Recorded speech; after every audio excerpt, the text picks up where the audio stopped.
हरे कृष्णा। ओम नमः भगवते वासुदेवाय। ओम नमः भगवते वासुदेवाय। ओम नमः भगवते वासुदेवाय। नारायणं नमस्कृतं नरं चैव नरोत्तमं देवीं सरस्वतीं व्यासं ततो जयमुदीरये। नष्टप्रायेषु अभद्रेषु नित्यं भगवत सेवया भगवती उत्तमश्लोके भक्तिभावति नैष्टिके। कृष्णाय वासुदेवाय देवकीनन्दनाय च नन्दगोपकुमाराय गोविन्दाय नमो नमः। हरे कृष्ण। श्रीमद् भागवत स्कंद 10 अध्याय 4 श्लोक संख्या 2। ते तु पुण्यमुपव्रज्य देवक्या गर्भजन्म तत् आचक्षुभोजराजाय यदुदिग्न प्रतीक्षते। शब्द में बोला আছে ते माने समस्त प्रहरीरा तू माने वस्तुत पक्षे तीनम शीघ्र उपव्रज्य রাজ্জার কাছে গিয়ে দেবকীর গর্ভ জন্ম সন্তানের জন্ম তৎ সেই শিশুর আচক্ষু নিবেদন করেছিল।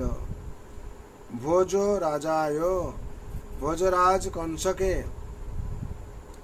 যত যার উদ্বিগ্ন গভীর উৎকণ্ঠায় প্রতীক্ষতে শিশুর জন্মের প্রতীক্ষা করছিল। অনুবাদ। তারপর সমস্ত প্রহরীরা শীঘ্রই ভোজরাজ কংসের কাছে গিয়ে দেবকীর সন্তানের জন্ম সংবাদ প্রদান করেছিল। অত্যন্ত উৎকণ্ঠা সহকারে এই সংবাদের প্রতীক্ষারত কংস তৎক্ষণাৎ তার কার্য সম্পাদনে তৎপর হয়েছিল। তাৎপর্য। দেববাণীতে ঘোষিত হয়েছিল যে দেবকীর অষ্টম সন্তান কংসকে বদ্ধ করবে। তাই কংস অত্যন্ত উৎকণ্ঠা সহকারে প্রতীক্ষা করছিল। সে স্বভাবতেই জেগেছিল এবং প্রতীক্ষা করছিল, এবং তাই প্রহরীরা তাকে সেই সংবাদ প্রদান করা মাত্রই সে শিশুটিকে বদ্ধ করতে প্রস্তুত হয়েছিল।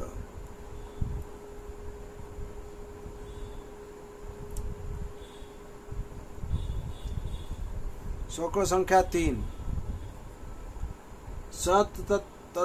सतल्पात तुणमुखमुत्थाय कालोऽयमिति विह्वलं श्रुतिगृहमगात पुण्यं प्रज्वलन मुक्त मूर्धजम। शब्द বলা আছে সমানে সে রাজা কংস তৎপ্রাত শয্যা থেকে তুণ্যম শীঘ্র উঠে কাল অয়ম আমার মৃত্যুকাল ইতি এইভাবে বিহ্বল বিচলিত শ্রুতিকা গৃহে আঘাত গিয়েছিল। পূর্ণম সত্তর প্রজ্বলন বিক্ষিপ্ত মুক্ত বন্ধন মুক্ত মূর্ধজ মাথার চুল। কংস তখন অতি শীঘ্র তার শয্যা থেকে উত্থিত হয়ে চিন্তা করছিল, এটি হচ্ছে কাল যে আমাকে বদ্ধ করার জন্য জন্মগ্রহণ করেছে। এইভাবে উদ্বিগ্ন হয়ে কংস মুক্তকে শীঘ্রই শ্রুতিকা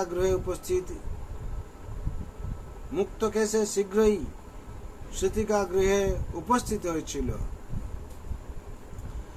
তাৎপর্য। কাল শব্দটি গুরুত্বপূর্ণ। যদিও শিশুটি কংসকে বদ্ধ করার জন্য জন্মগ্রহণ করেছিল, তবুও কংস মনে করেছিল যে শিশুটিকে বদ্ধ করার এখনই উপযুক্ত সময়, যাতে সে রক্ষা পেতে পারে।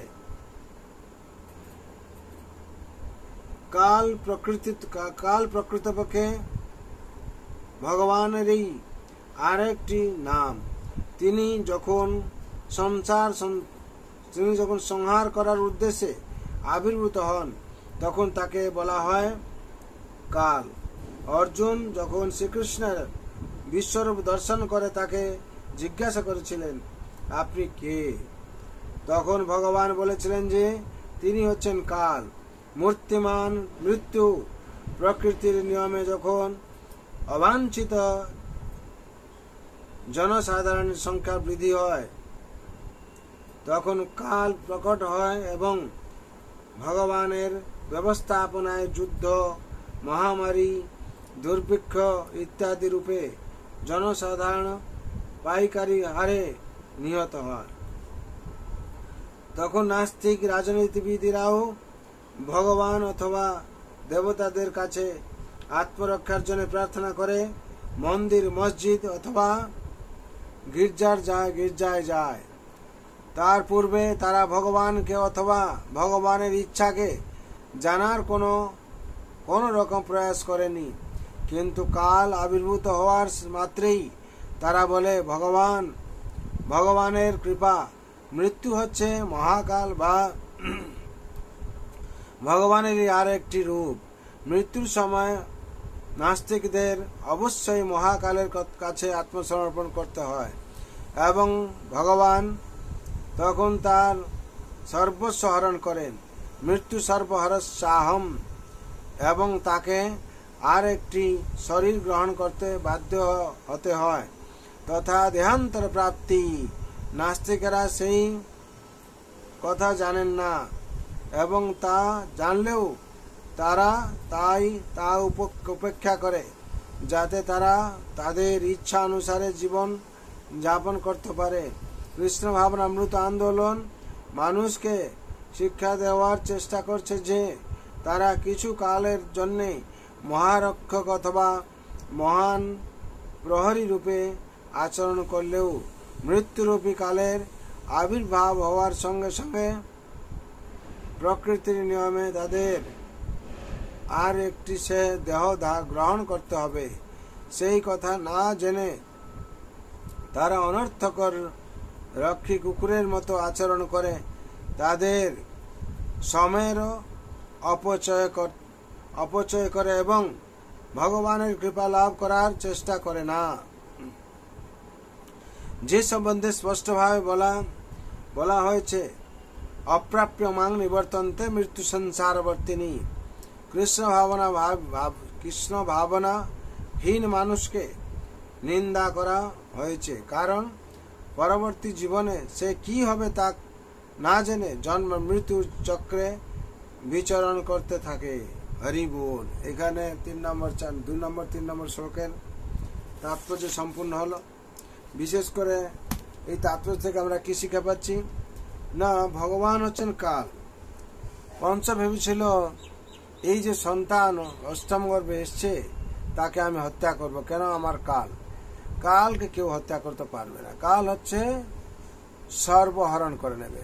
মৃত্যু সর্বহর চাহ সমস্ত কিছু হরণ করে নেবে। তার জন্যে এই অভক্তরা, রাজনীতিবিদরা বলুন, অভক্তরা বলুন, তারা মনে করে কি আমাদের কেউ কিছু করতে পারবে না। অবশেষে তারা কি করে না, কালের কাছে নতমস্তক করতে হয়। কেন? মৃত্যু সবকিছু হরণ করে নেবে আর সবার মৃত্যু হয়। অবশেষে তারা জানতে পারে তাদেরও মৃত্যু হবে। সুতরাং তারা সর্বশেষে ভগবান তখন তার সর্বস্ব হরণ করেন এবং তাকে আরেকটি শরীর গ্রহণ করতে বাধ্য হতে হয়। যে বলছে আমি আমার শরীর ধারণ করব না, আমি মরব না, তাকে আর একটা শরীর ধারণ করতেই হবে। আর তখন সে হরণ করে নেবেন সবকিছু। নাস্তিকেরা সেই কথা জানে না এবং যা জানলেও তারা তা উপেক্ষা করে, মানতে চায় না, যাতে তারা তাদের ইচ্ছা অনুসারে জীবন যাপন করতে পারে। নাস্তিকেরা মানতে চায় না, তারা চায় যে তাদের ইচ্ছা অনুসারে জীবন যাপন করতে হবে, বা আমরা মরবো না, কিন্তু তাকে কাল বাধ্য করায় মরতে এবং আরেকটা শরীর ধারণ করার জন্য। যখন প্রকৃতির জনসংখ্যা অবাঞ্ছিত হয়ে যায় কিংবা বেড়ে যায়, তখন কে? ভগবান স্বয়ং কাল রূপে কাল রূপে এসে কি করেন না ভগবানের ব্যবস্থাপনায় যুদ্ধ মহামারী দুর্ভিক্ষ ইত্যাদি রূপে জনসাধারণে পাইকারি হারে নিহত হয়। এই যে মহামারী দেখছি, করোনা গেল, সব কাল যখন হচ্ছে এইভাবে ধরিত্রীর ভাড়া বেড়ে যায় কিংবা ধরিত্রীতে অধর্মের ভাব বেড়ে যায়, তখন এই মহামারী বলুন, কাল করোনা বলুন কিংবা যুদ্ধ বলুন, এই ধরনের সব হয়। তাতে কি হয়, যারা দুষ্কৃতী তাদেরকে তারা নাশ হয়, জনসাধারণের সংখ্যা বৃদ্ধি হয়, অবাঞ্ছিত জনসাধারণের সংখ্যা বৃদ্ধি হয়, তখন এইরকম সিচুয়েশন তৈরি হয়।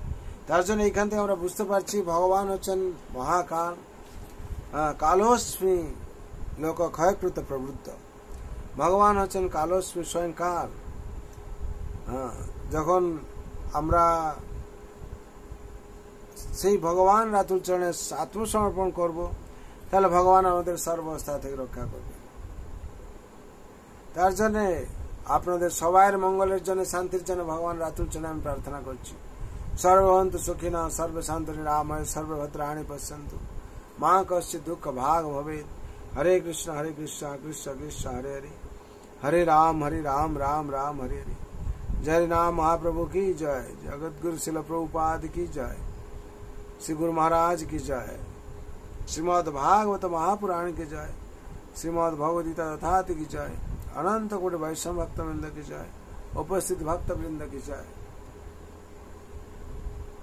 निताय गौर प्रेमानंदे, हरि हरि बोल, हरि हरि बोल, हरि हरि बोल, हरि बोल, हरि बोल।